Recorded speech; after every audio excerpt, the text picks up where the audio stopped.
খরগোশের গোশত নিয়ে বিতর্ক। উপরের ঘটনার মতো আরেকটি ঘটনা রয়েছে।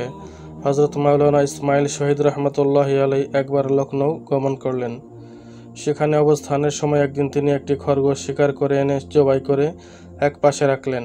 এক শিয়া মুস্তাহিদ হযরত মাওলানার সাথে দেখা করতে আসলেন। এমন সময় হঠাৎ একটি কুকুর এসে জবাই করে রাখা খরগোশটিকে শুঁকতে লাগলো।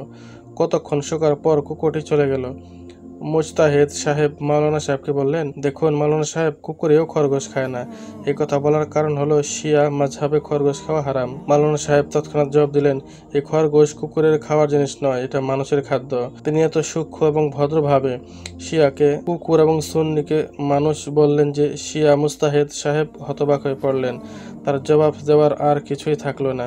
হযরত মাওলানা ছিলেন স্বয়ং এক খোলা তরবারি, মুহূর্তেই বাতিলকে নিশ্চিহ্ন করে দিতেন। হাজার হাজার মাইল দূর পর্যন্ত তার কাছে স্বার্থপরতা খুঁজে পাওয়া যেত না।